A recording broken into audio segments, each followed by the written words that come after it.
Welcome to Audiobook Brief. Today, we're uncovering the mind-bending revelations of Thinking Fast and Slow by Daniel Kahneman. This eye-opening book delves into the illusions and biases that shape our decision-making processes, challenging us to think deeper about how we perceive the world around us. Join us on this journey to explore the nuances of intuition, cognitive ease, and the subtle influences that drive our everyday choices. The exploration of System 1 and System 2 sets the stage for understanding how humans think and make decisions.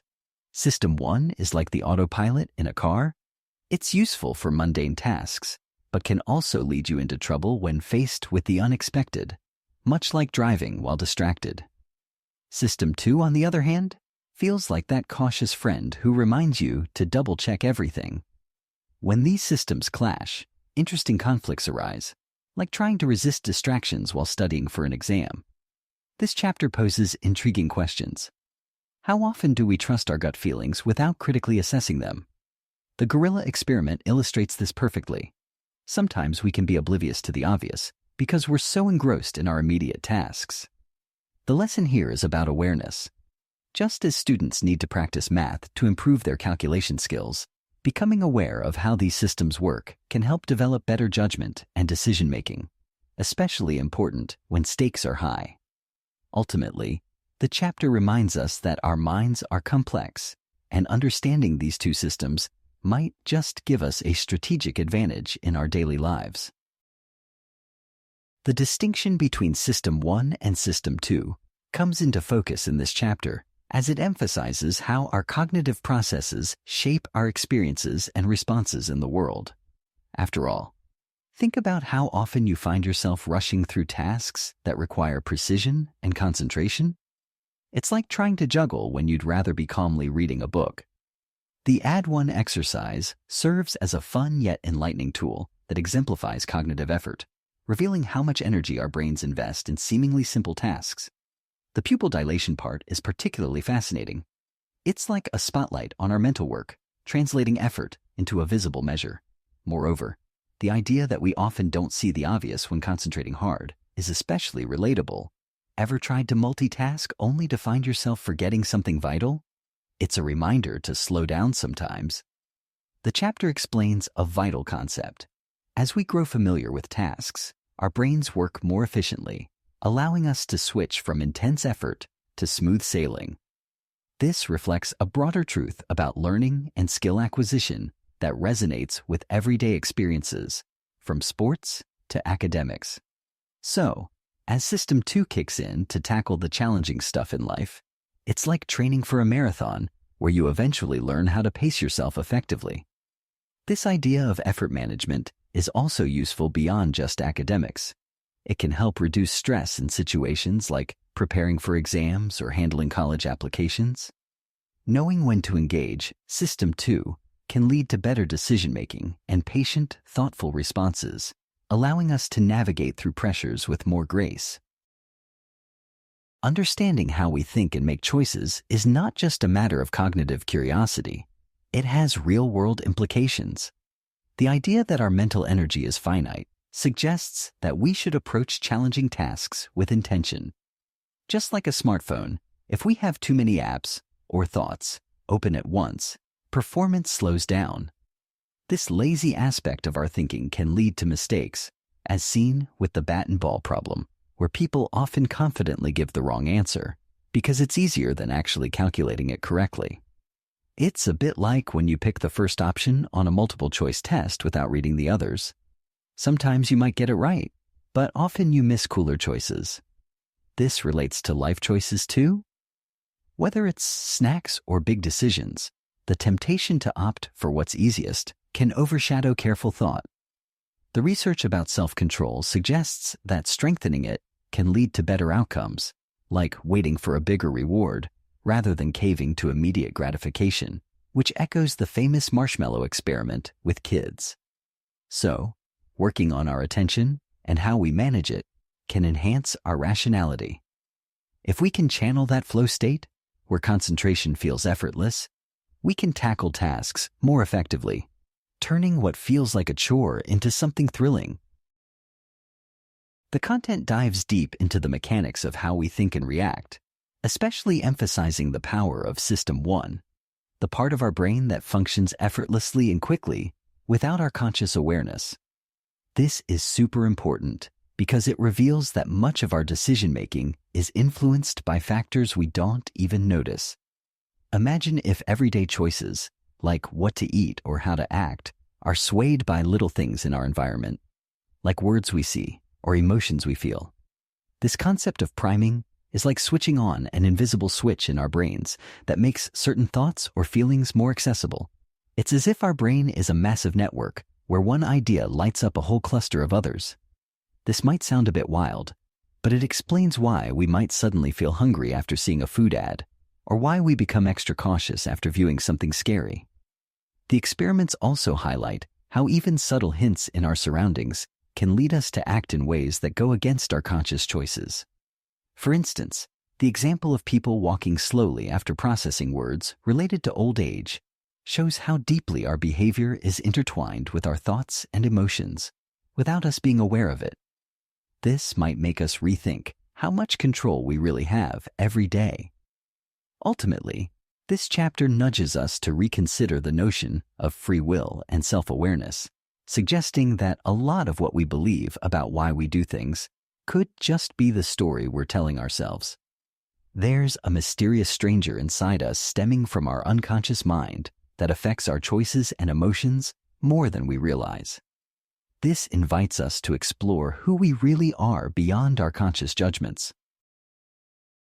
Diving into cognitive ease is like uncovering the shortcuts our brains take every day.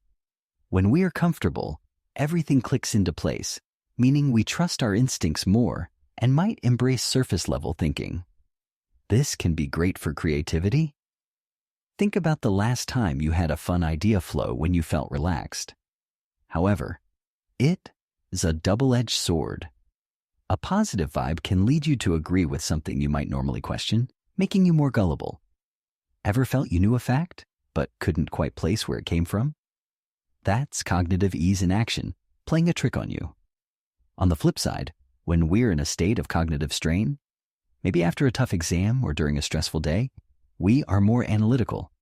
We scrutinize details, question assumptions, and often get things right, albeit at the cost of creativity. It's like flipping a switch in our brains that shifts us from a chill student vibe to a detective mode. The chapter also hints at something super relevant today. The way information is presented can deeply shape our beliefs. If something looks or sounds nice, we are likely to believe it, even if it's off. Moreover, the illusions of truth presented in this chapter are like a wake-up call about the importance of critical thinking in our media-saturated world. Whether it's as catchy advertising jingles or viral memes, we often accept things as fact simply because they feel familiar. The advice about persuasive writing, like using clear fonts and rhymes, is a fun guide for anyone looking to communicate effectively. It's a reminder that how we present information can be just as crucial as the information itself. A captivating font or clever phrasing can influence our trust, proving we are often more influenced by the surface than we realize.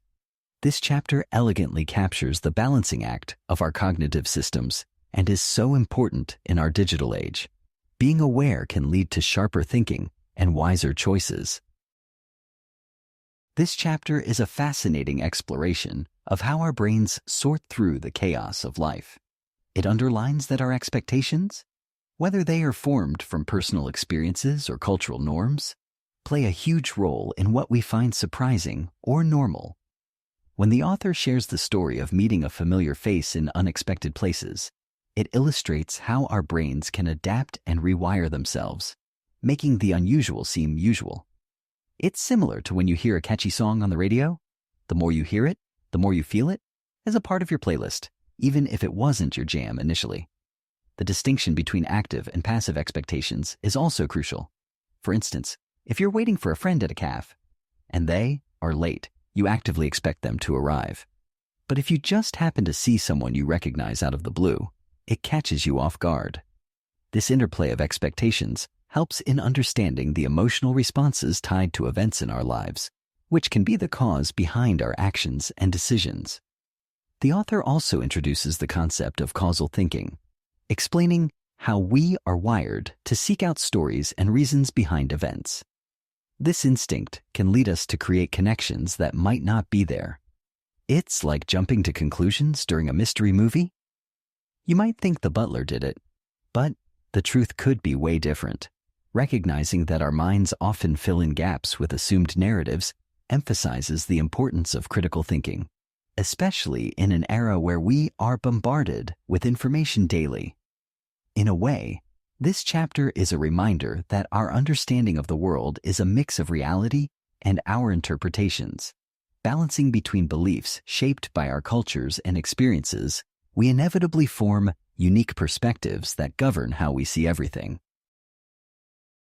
The chapter dives deep into how our brains often rely on quick, intuitive thinking, System 1, rather than careful analysis, System 2. This leads to a range of biases and errors in judgment that shape our perceptions of people and situations. For instance, the halo effect shows us that if we like one aspect of someone, we are likely to assume they are good in other areas too. It's like meeting someone who's super friendly at a party, and suddenly we think they're also generous without any real evidence to back that up. The risks are most evident when stakes are high or when we're in unfamiliar territory, like making life-changing decisions based on minimal information. The idea of YCID is crucial here. It reminds us that we tend to overlook what we don't see, which can lead us astray. Kahneman touches on the broader implications of these ideas in real-world contexts, like how executives make choices that could impact entire companies based on surface-level data. This all points to the importance of challenging our automatic responses and seeking more complete information, even when it feels easier to stick with our initial thoughts. In a world overloaded with information, being aware of these biases can empower us to make better decisions and think more critically. The chapter dives into the fascinating interplay between our two thinking systems, helping us understand why we often make snap judgments without even realizing it. System 1 acts like our brain does autopilot, generating impressions based on past experiences and survival instincts. For instance, the ability to quickly read someone's face for dominance or trustworthiness is a skill shaped by evolution, helping us decide whom to trust or avoid. This quick assessment can have real-world implications, especially in politics, where voters often base their decisions on a candidate's appearance rather than their actual abilities. It's a little alarming, right? Additionally, the mention of the mental shotgun is particularly insightful. It suggests that when we aim to answer one question, our brain can throw in extra thoughts or assessments that may not be relevant at all. Imagine walking into an exam thinking about one subject, but then getting distracted by your worries about other classes. This is our mental shotgun in action. This scattering can lead to confusion and errors in judgment. The chapter also emphasizes how we often ignore the specifics of a situation, like the actual number of birds in an oil spill scenario, when making decisions driven by our gut feelings. In a world filled with information and opinions, understanding the mechanics of our judgment can be empowering. It encourages readers to be more mindful of their decision-making processes and question whether they are relying more on intuitive thoughts rather than logical reasoning. It's a call to balance our instinctual judgments with careful consideration, especially in serious matters like political choices or moral decisions, where the stakes could really matter. The mental gymnastics your brain does is both fascinating and a little alarming. While System 1, the fast, instinctual part of your mind, makes quick decisions by substituting simpler questions, it can lead to oversights and biases. This chapter illustrates how we often don't realize when we are answering a different question than what was posed, which is something everyone can relate to. Think about it. Have you ever misunderstood a question in class and answered without really knowing why that popped into your head? That's your brain taking a shortcut. The idea of substitution also connects to broader issues, like how emotions can shape judgments. Just like how the students in a survey subconsciously let their dating life influence their happiness rating, we often allow our current mood to sway our decision-making. This is super relevant in areas like politics and marketing, where the affect heuristic plays a huge role. If you have strong feelings about a political figure, you might overlook their flaws simply because you like them. It's a protective bias that makes critical thinking a little trickier. Moreover, this ties back to the human experience of perception. Every day, we judge situations, people, and our happiness based on what's most immediate in our minds. This habit can lead us to celebrate small victories that don't capture the bigger picture, or dismiss meaningful struggles that deserve more contemplation. Overall, the shortcuts our minds take highlight a crucial lesson about being mindful of the questions we're actually answering and the biases that stem from our feelings. The exploration of kidney cancer rates opens a window into how we misinterpret data due to our biases. When faced with numbers, our brains naturally seek causal explanations, pushing aside the fact that smaller samples can skew results. This chapter stresses that randomness doesn't follow the same rules as causation. Instead, big patterns emerge from numerous data points. Think about it like flipping a coin. While you might get heads 3 times in a row, it doesn't mean the next flip is any more likely to be tails, or that the coin is due to land on tails. It's purely chance. This misunderstanding can lead to misconceptions, evident in everything from research analysis to real-life decisions. Our inclination to see patterns in randomness is another giant leap our minds take, believing we see order in the chaos of small data sets. It's a bit like trying to analyze a book by reading only a few lines. Without the full context, you might think the story is something entirely different from what it is. Kahneman and his collaborator Amos point out various real-world implications of these misconceptions, especially within research and decision-making contexts. People, including researchers, often underestimate the importance of sample sizes and the randomness that dictates so much of what we observe in life. It serves as a reminder to approach statistics with a grain of caution and skepticism, always asking ourselves if our conclusions are drawn from reliable data. Anchoring is a fascinating insight into human psychology because it shows how we can be easily led astray by seemingly irrelevant information. Just think about how this happens in daily life. Like when you see a sale sign at a store, suddenly you're ready to buy things you might have ignored otherwise. It doesn't matter if the anchor is a random number, like the height of a tree, or an arbitrary price. The engagement with these anchors often leads to adjustments that aren't based on reality, but rather on the perceived importance of the anchor itself. Kahneman's observations call attention to how, even with training or expertise, we can fall prey to these biases. For instance, real estate agents might think they're immune to pricing strategies, but still base their judgments on the listed price, showing how blind we can be to our biases. The chapter illustrates that the impact of anchors can be monumental, even in high-stakes situations, from negotiations to legal settings. A random number could dictate a prison sentence or how much we donate to a cause. By learning to recognize these anchors in our decisions and judgments, we can begin to take charge of our thinking and make more informed choices rather than ones manipulated by our cognitive shortcuts. Diving into the heart of judgment and decision-making, this chapter reveals the quirky ways our minds work. It's fascinating how our brains sometimes trick us into thinking something is common just because I've heard about it a few times. Like, have you ever thought driving was super unsafe after watching a dramatic car crash movie? It's all about the perceived frequency influenced by memory. The importance of this research can resonate in real life. Think about how social media plays a huge role in shaping our views based on trending topics. That's major availability bias in action. Moreover, the experiments conducted reveal how our judgments can change depending on how we frame a question, like asking us to list a few or many examples. It's like studying for an exam. The more you prepare, the more confident you feel. But ask too many questions, and suddenly you're questioning your knowledge. There's a lesson here about striking a balance and not overthinking things. Not to mention, recognizing our biases can help improve relationships. When couples understand that both partners might overestimate their contributions, arguments can be diffused just by acknowledging this bias. It's like relationship CPR. Awareness keeps the fire burning. This chapter uncovers an intriguing truth. When we feel powerful or confident, we might rely on our intuitions more. Powerful people might overlook risks because they can't remember past failures.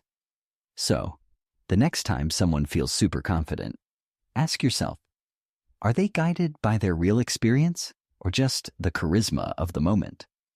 There's a lot to digest here, and it all loops back to evaluating our thoughts versus the reality of situations.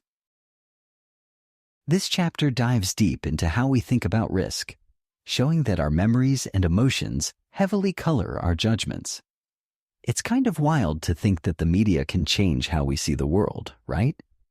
For instance, when there's extensive news coverage of a plane crash, people might begin to overestimate the danger of flying, even though statistically, it's one of the safest ways to travel. This shows how our brains, rather than relying purely on facts, often take shortcuts influenced by what we've seen or felt. This idea of the affect heuristic illustrates why sometimes we might freak out over a minor risk, while completely ignoring a much bigger one. It's like being more scared of a lion in the zoo than the car we jump into each day. In discussions between experts and the public, we see a tug of war between cold, hard statistics and the emotional intensity of lived experiences. Slavic emphasizes that, while experts have valuable insights, they also need to consider the public's fears, no matter how irrational they may seem. The challenge is to create policies that take both emotional reactions and objective risks into account, which is crucial in a democracy that thrives on public opinion. This chapter fundamentally reminds us to reflect on our own judgments and the ways our emotions, often stirred by the media, can lead us to misjudge reality. The narrative of Tom W. effectively showcases how our brains often default to shortcuts instead of using the more analytical System 2 thinking. When faced with ranking fields, most people instinctively associate Tom's traits with the stereotypes of various studies, while blatantly ignoring base rates. This reveals a fundamental aspect of human cognition. We tend to think faster and without critical reflection, especially when we are presented with information that seems to fit neatly into our pre-existing beliefs.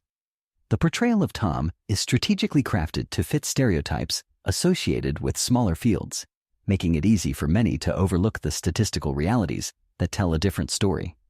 As this chapter suggests, while intuitive judgments have their strengths, they can lead to major errors when context shifts. The assertion that statistical judgment can be influenced by representativeness underscores a broader truth. Relying solely on intuition can lead even the most knowledgeable people astray, a theme that's incredibly relevant today when our decisions about education or careers can hinge on misleading stereotypes rather than tangible evidence.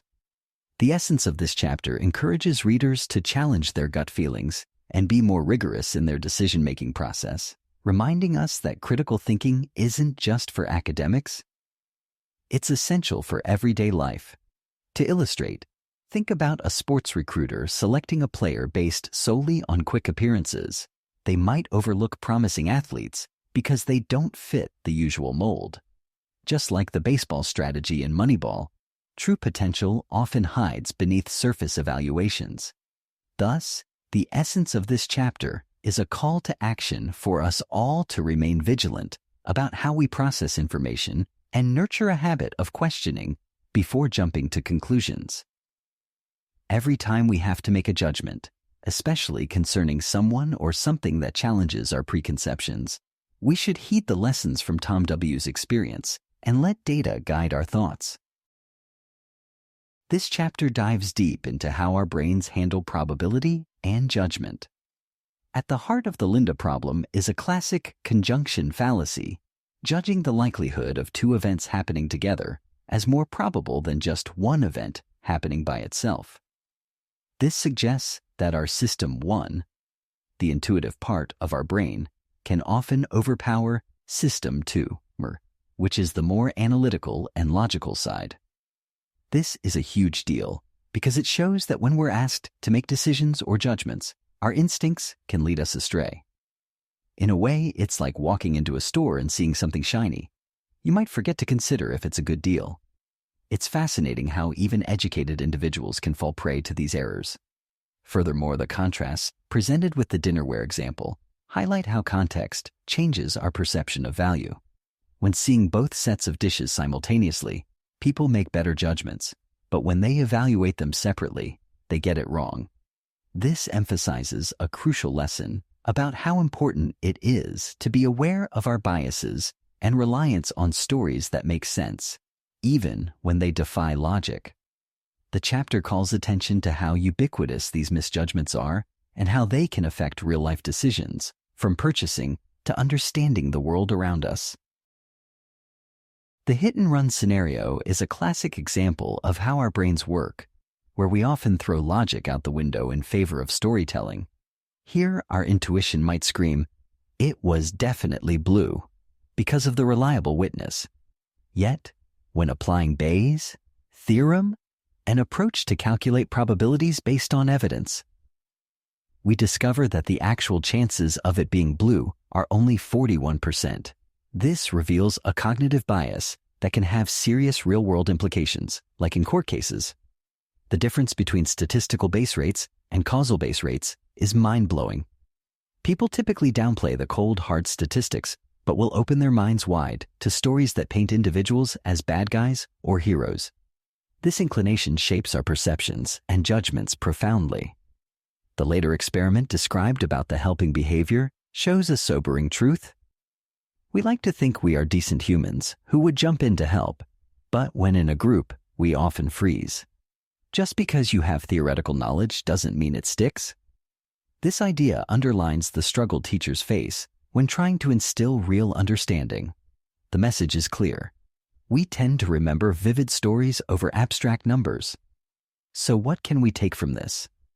As you navigate decisions every day, remember to challenge initial gut feelings that may lack a rigorous basis. Look deeper than the surface narrative. Numbers matter. The discussion on regression to the mean unveils a crucial psychological insight. Our tendency to misinterpret random fluctuations as evidence of skill or failures ties deeply into how we view success and performance. The seasoned instructor's experience illustrates how easy it is to draw incorrect conclusions based on our observations without grasping the underlying statistical principles. It's like when a football player has a stellar game. Fans might attribute it to talent, overlooking the fact that luck played a role. Regression to the mean reminds us that extremes tend to return to average over time, which is important to consider in every aspect of life. Kahneman's golf tournament analogy perfectly encapsulates this idea by showing how predictions about performance often overlook the role of luck, making us think twice about our assumptions. The connection between talent and luck signifies that success may not be as straightforward as we want it to be. Outcomes are frequently influenced by chance. This has real-life implications, especially in the workplace or education. The narrative about sales forecasting in department stores exemplifies how regression plays a role in decision-making, emphasizing that intuitive solutions may lead us astray. It's essential for readers to recognize these biases in their thinking, to make more informed choices, and accept that not every success can be solely credited to intrinsic abilities. By understanding that success involves both skill and randomness, we can approach challenges with a more nuanced perspective. This chapter digs into our tendency to trust our gut feelings when making predictions. It reminds us that System 1, the part of our brain that makes quick decisions, can trick us into believing these judgments are solid, even when they are flimsy. The example of Julie shows how often we jump to conclusions without thinking critically about the data. It also talks about how professionals, like those in the military, didn't realize they were mixing up evaluations and predictions, which is a classic case of intuition goofing up. The message here is super crucial. We need to take a step back and think more analytically, especially when the stakes are high, like in business deals or career choices. In a way, it's like using a GPS instead of just guessing directions. It helps us find more reliable paths to the right answers. By acknowledging our intuitive instincts, while also correcting for biases, we can make more accurate and moderate predictions. This is particularly important as we head into adulthood and start making major life decisions. It's all about finding balance between trust in our instincts and relying on facts. This chapter really shines a light on a common trap we all fall into, believing that our understanding of past events is solid and reliable. The way we tell stories about success, like Google's, often makes it seem like the steps taken were flawless and always easy to predict. But in reality, these stories ignore all the what-ifs. Luck could have easily turned the outcome on its head. Think about it. When you hear a rags-to-riches story, it's easy to label the protagonist as a genius who had it all figured out, right?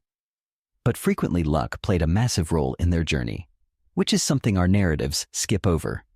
It's like watching a movie where the hero seems invincible, ignoring all the accidents and near misses that could have happened in real life. Moreover, hindsight bias comes into play, making us revise our memories based on the outcomes we now know. When sports teams or businesses fail, we easily say they should have seen it coming or that they made poor choices. This hindsight judgment can be pretty unfair. After all, who could have really predicted the 2008 financial crisis, despite many claiming they knew all along? If they didn't have concrete evidence at the time, their belief was more of a feeling than knowledge, revealing how much we love to fit past events into simple narratives to feel a sense of control. The cautionary tale here is recognizing this illusion of control. We may feel that understanding the past can arm us to tackle the future, but the truth is that many outcomes are still unpredictable. We shouldn't be so quick to judge past decisions without considering the complexity behind them. Accepting that we can't fully anticipate what will happen next can be both frightening and freeing. It's a reminder to be humble when recounting our own stories or judging others, and to understand that there's often more going on beneath the surface than the tidy narratives we construct.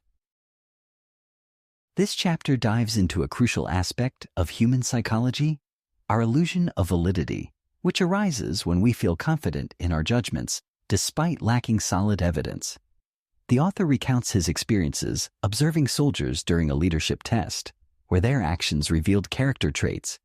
However, even with apparent insight, their forecasts for future success were essentially no better than random guesses. This raises an interesting point about how subjective confidence often feels more like a gut feeling than a reasoned evaluation. We might see this in everyday situations, like how we might predict our friends' chances of succeeding in college based purely on their personality, ignoring real challenges they might face. What's also fascinating is the connection to investment strategies. The stock market operates on perceived skills, yet most stock pickers can't consistently outperform the market, something the author elaborates on through data that shows novices often do as well as experts. People may believe they know better, but the truth is, the market is largely unpredictable. For teenagers today, it's similar to believing you're better at a video game because you understand the character's strengths, but forgetting that random events can change outcomes. The chapter also reinforces a broader lesson on the importance of understanding the limits of our knowledge.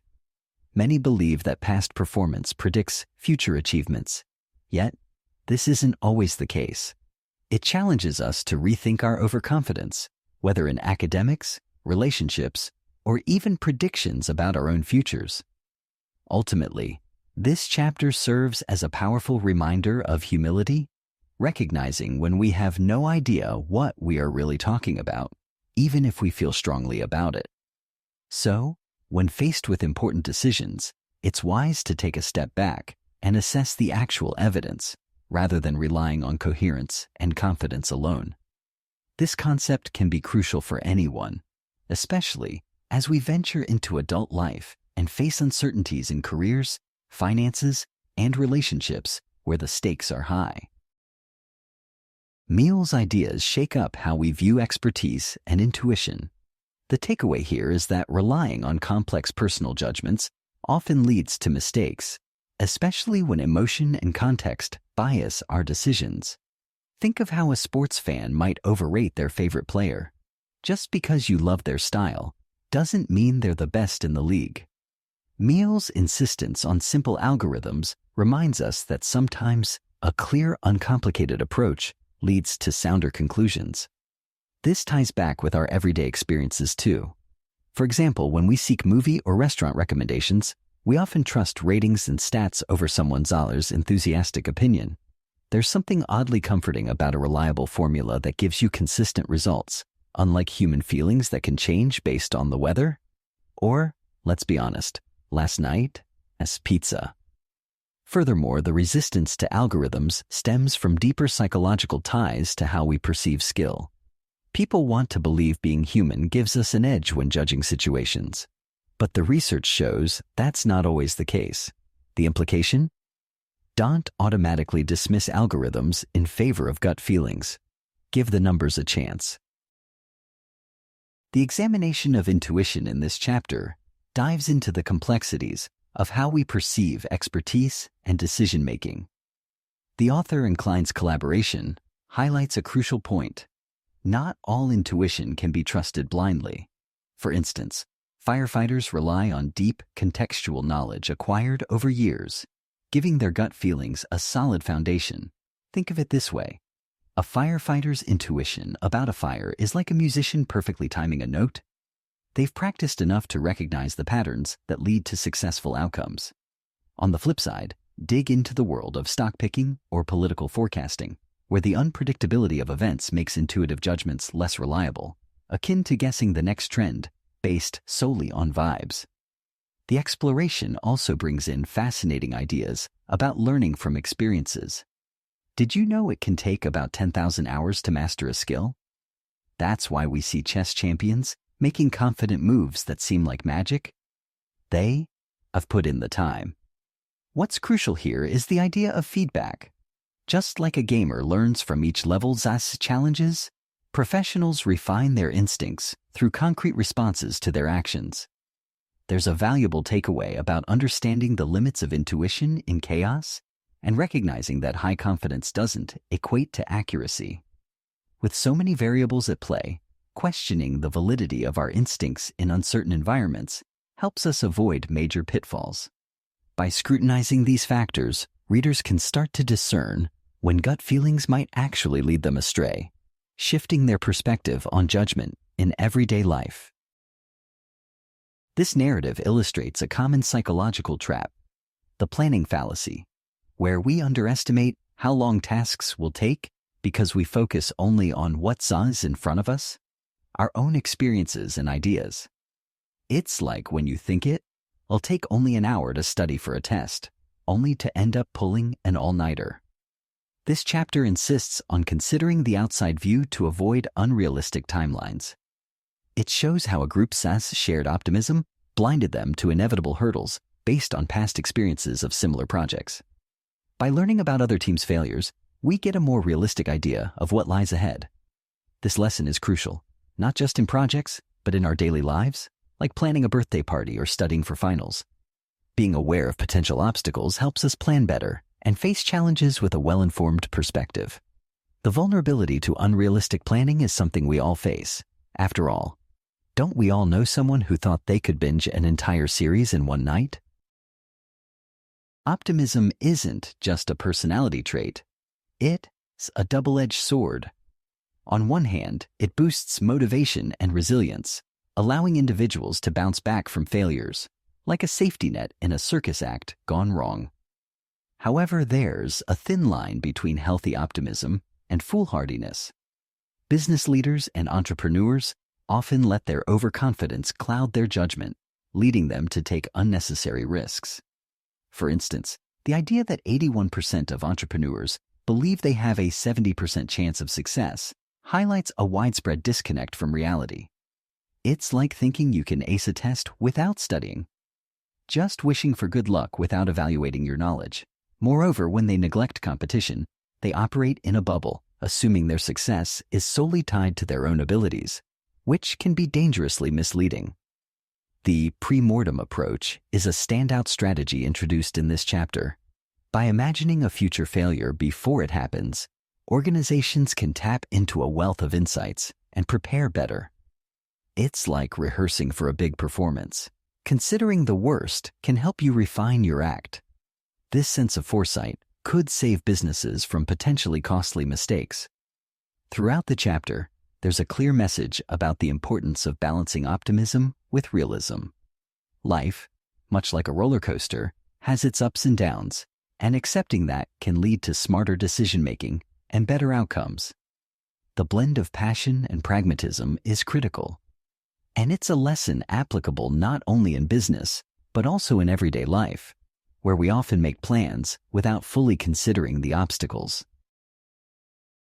This chapter dives deep into the conflict between traditional economic theories and the psychological understanding of decision-making. Kahneman's collaboration with Amos sparked a revolution in how we perceive human behavior, particularly in the context of risk and uncertainty. The key message here is about the discrepancy between how humans actually behave in economic situations versus how economists believe they should behave. This gap is crucial because it means traditional models advocate for an unrealistic standard. By exploring concepts like prospect theory and the diminishing utility of wealth, Kahneman illustrates that emotional and cognitive factors profoundly affect decision-making, often leading to irrational choices in the eyes of economists. The reference point concept is particularly enlightening. It's like having a favorite shirt that you loved last summer. If you suddenly see it on sale, your excitement may not be about the price, but how much more you loved it then versus now. The concept allows us to see why two people with the same wealth can feel drastically different, depending on their previous wealth states. This chapter questions long-held beliefs about rationality in economics and highlights a vital lesson. Understanding decision-making requires looking beyond numbers to consider human emotions and cognitive biases. It's like using a microscope to explore a world full of unseen details that radically change the way we realize our choices in life. At a broader level, this insight speaks to real-world scenarios, from individuals deciding whether to take new job offers to companies assessing the potential gains of new projects. In each case, the relationship between perceived value and psychological experience colors the choices made. It warns against blindly trusting theories that don't account for human complexities, urging us to be more aware of our biases. The insights introduced by prospect theory are crucial for understanding choices in uncertain conditions, shaping everything from personal investments to large-scale economic behaviors. This chapter highlights the common misconception that rational decisions are based solely on wealth. However, it reveals that emotions and psychological perceptions play a significant role in the decision-making process. Imagine you're standing on a cliff, deciding whether to leap off into a water pool below. The fear of falling, a loss, might loom larger in your mind than the thrill of that jump, a gain, leading you to hesitate or backtrack. Similarly, the findings showcase how outcomes are evaluated based on relative positions rather than absolute values. The notion that people become risk-seeking when facing potential losses captures how instinctual human behaviors often contradict traditional economic theories that rely on rationality. By exploring how emotions influence financial choices, it challenges readers to consider their own decisions. Do we act rationally, or are we driven more by our fears and hopes? The essence of this chapter is all about perspective and how our feelings shape our economic decisions. The endowment effect indicates that what we have is often seen through a bias of loss aversion. It's like gripping tightly to your favorite toy. You wouldn't want to let go of it, even if you could trade it for something better. Kahneman paints a vivid picture of this using real-life examples, such as the reluctance of a wine enthusiast to sell his prized bottles despite their market value. These instances highlight a larger truth about human psychology. Our reference points are crucial in evaluating our options. This is similar to negotiating with a friend over who gets the last slice of pizza. Once it's in front of you, it suddenly feels more valuable. The chapter invites readers to reflect on their choices. How often do we hold on to things because of perceived loss? It opens up questions about consumer behavior and how understanding the emotional side of economics can lead to better decision-making. In everyday life, whether it's negotiating a salary or contemplating that new smartphone, understanding the endowment effect can make us more aware of our biases, allowing us to approach our choices with a clearer mindset. The chapter digs into how loss aversion plays a crucial role in our daily lives and societal structures. Essentially, this means that our brain's wiring makes us more sensitive to losses than gains. Think of it as an evolutionary survival tactic. It's part of our biological makeup to be more aware of potential threats than opportunities, which explains why we often feel anxious about what we might lose rather than excited about what we might gain. This idea can apply to various aspects, such as in relationships or job security, where a single negative experience can overshadow numerous positive ones. Examples include how friendships are easily broken by one unfortunate incident, but take years to build. Also, in negotiations, the fear of losing something, like benefits or rights, can lead to standoffs and slow progress. The analogy of golf highlights how our focus shifts based on perceived losses. Golfers concentrate more fiercely to avoid failure, a bogey, than to achieve success, a birdie. Kahneman illustrates that this inclination to defend the status quo shapes our economic behaviors and societal norms. This means individuals and organizations resist changes that could potentially bring them loss, which explains the complications faced in reform efforts. This chapter breaks down how we make choices, especially in uncertain situations, showcasing two intriguing biases, the possibility effect and the certainty effect.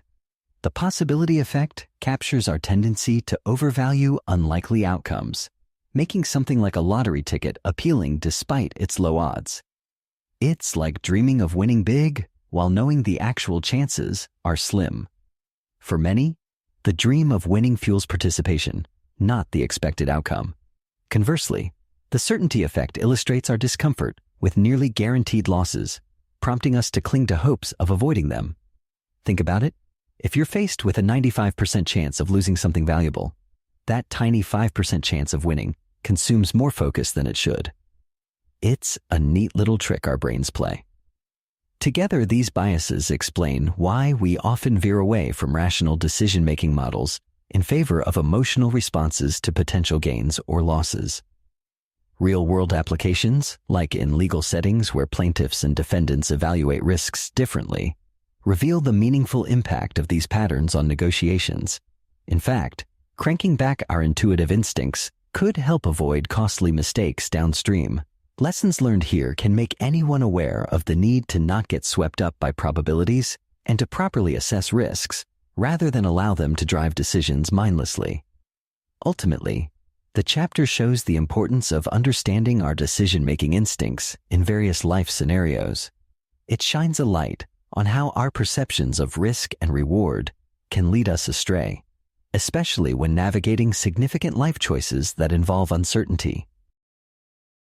This chapter highlights the gap between our innate emotional reactions and the cold, hard data about risks. It shows how vivid and emotional experiences can warp our understanding of reality. Terrorism is highlighted as a prime example. The images of devastation and trauma that we see in the media can lead us to think that we are at greater risk than we really are. It's like when you hear about a friend who had a minor car accident and suddenly you feel more anxious driving. You might know that driving is statistically safe, but a vivid image of something bad happening can reshape your thinking completely. The chapter also dives into how decision-making can be influenced by the context in which information is presented. Think of it like seeing the latest advertisement for a lottery jackpot. That huge number sticks in your mind, making it feel like winning is almost within your reach, even if the odds are astronomically low. The way we frame risks affects our perceptions, making us react in ways that aren't necessarily aligned with reality. Moreover, Kahneman points out that when evaluating the probability of certain events, we often rely on how easily we can think of examples from our memory. If we can readily recall incidents, such as recent news about a plane crash, we may assume the chances of it happening again are higher than they truly are. This confirmation bias can lead to an inflated sense of danger about rare events, because we focus on the one exception rather than the overarching trend. Ultimately, the chapter isn't just about psychological phenomena. It sheds light on the challenges of making decisions in our lives. Whether it's regarding health, finances, or safety, understanding how emotions and vivid imagery influence us can help us become better decision makers. It's about recognizing that our fears can often be overblown and finding a way to address them rationally, while still being sensitive to the very real feelings that these events evoke. This narrative dives deep into our natural inclinations in the world of risk management. Think about it. When faced with money decisions, our first instinct often isn't the smartest one. Who doesn't want to hold on to their cash? But holding on too tightly can actually lead to worse outcomes, like overlooking fantastic gambling opportunities because we're so focused on that slight chance of losing. The chapter emphasizes how humans tend to see risk in a narrow scope, often making decisions that get us burned. Like when you only look at the immediate stakes without thinking of the long game, it limits our rationality. Imagine comparing it to a video game where each playthrough is unique, and you'd want to consider all strategic routes rather than just going level by level. Having a risk policy, a standard approach to decisions, helps keep the bigger picture in mind and leads to better long-term success. This chapter teaches us something super valuable. Instead of letting emotions dictate choices, we should apply broader strategies that focus on overall outcomes. Reflecting on past choices can also sharpen our future game. When the CEO mentioned wanting improved risk acceptance among managers, that's where the power of collective data shines bright. It's all about those aggregated outcomes, taking small losses to achieve bigger gains.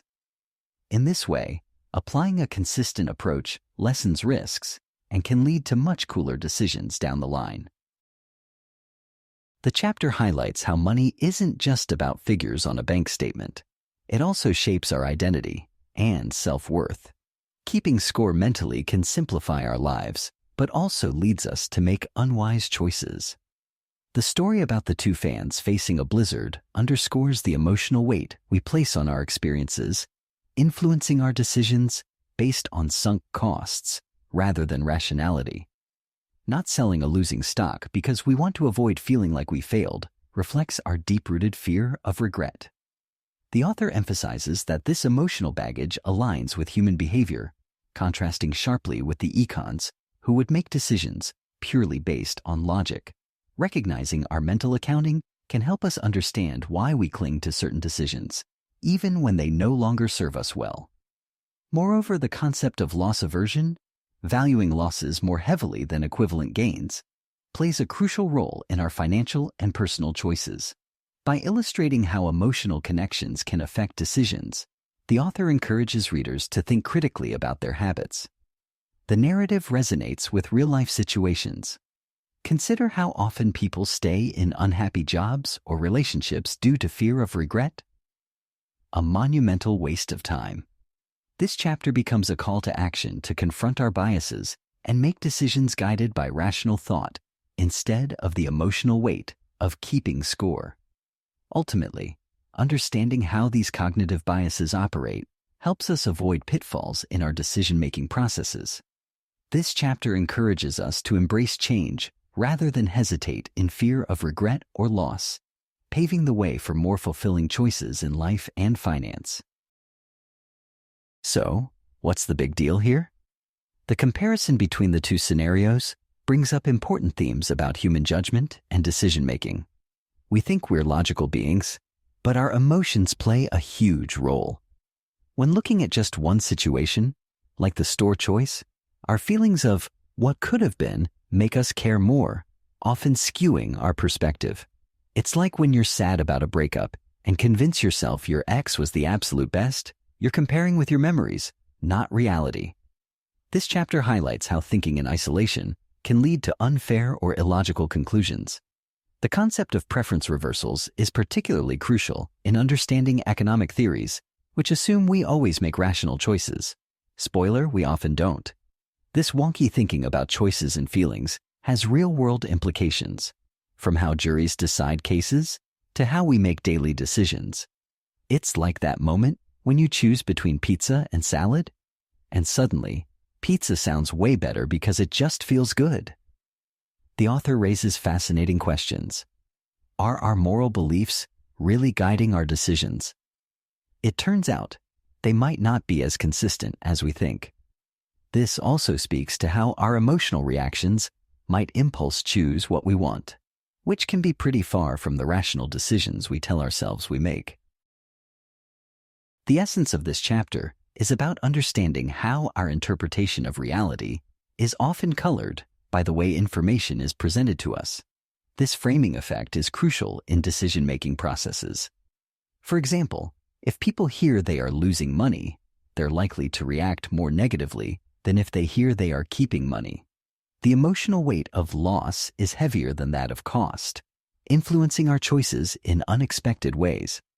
This relates directly to real-world scenarios, like the reactions to medical treatment options.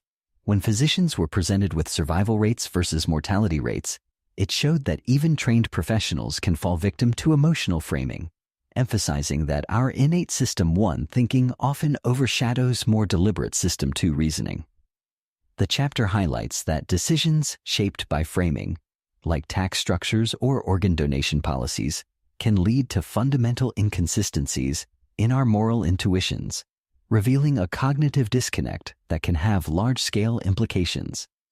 This could be likened to choosing pizza for dinner based solely on how hungry you feel at the moment, rather than your overall health choices. A choice influenced by immediate cravings rather than long-term goals. The significance of recognizing these biases cannot be overstated, as it helps in making clearer, more reasoned choices instead of being swayed by how options are framed. The contrast between the experiencing self and the remembering self is super important. The experiencing self is all about what's happening now, while the remembering self focuses on how we recall experiences later. This creates a tug-of-war situation where memories can overshadow actual experiences. For example, when discussing painful procedures, many would prefer a scenario that leaves them with less painful memories rather than minimizing pain altogether. All because our memories are influenced by the peak moments and the final moments rather than the total experience. It's like watching a movie. If the ending is terrible, people say it ruins the whole film, even if the rest was fantastic. This shows a common tendency.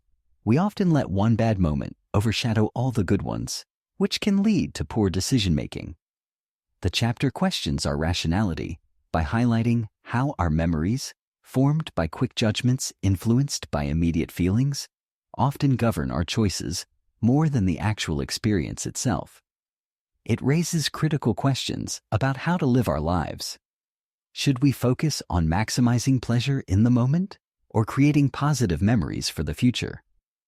The conflict here is like being caught between two friends arguing about what to prioritize, living in the now versus cherishing those memories later. Ultimately, recognizing this split can help us understand our decisions in relationships, jobs, and even in day-to-day activities. This part discusses a fascinating aspect of human experience. We don't really measure our lives by years, but by the highs and lows we encounter. Think about your own life and how many times you've told a story. It's probably not about how long something took, but what happened during that time. For instance, a vacation with one incredible moment might linger in memory, even if it was only a few hours long. This illustrates a key theme. The peak end rule, a fancy term that shows we remember the best and worst parts of an experience more than the whole. In the case of La Traviata, it's all about that dramatic finish. We comb through our memories for satisfaction, including those life stories that have an emotional twist, how people repent, reconcile, or discover truths before it's too late. This resonates with us because we also commonly grapple with the narratives of our lives, wanting them to be meaningful. There's a real-world connection here. When we share stories, we care deeply about how they end and whether we can put a positive spin on them. Our lives can sometimes feel like they are just a collection of memorable peaks rather than a smooth flowing river. And in that sense, we often focus on enhancing those memories by seeking experiences that gather memorable moments instead of simply enjoying life as it happens. Diving deeper, the discussion on experienced well-being versus the remembering self is super crucial. It highlights that how we think about our happiness, remembering self, can be very different from how we feel in everyday life, experiencing self. This is pretty relatable, right? Think about those days where you feel awful in the moment, but later recall them fondly because of a fun memory or your friends being there. The U-index is a fascinating statistic too. It's like having a measure for how much we actually suffer in our day-to-day lives based on the time spent in funk mode. Dissecting these activities helps us realize some surprising truths, like how we often have more fun socializing than doing chores, yet we can get stuck in routines of negativity. The research also emphasizes the importance of social connection. Being with loved ones boosts happiness in a way that money can't.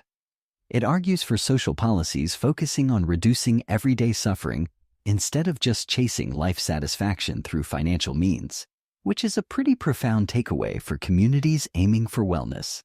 This chapter really brings to light how our daily choices and activities can significantly impact our well-being and hints at practical actions we can take, like engaging more with friends or reshaping how we spend our leisure time to boost happiness.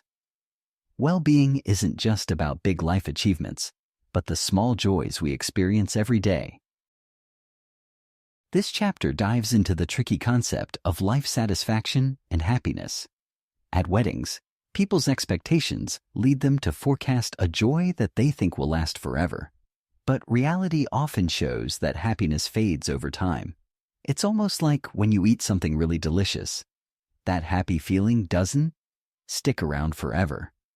The chapter highlights how our evaluations of life are often skewed by what's fresh in our minds, like the notable happiness of our wedding day.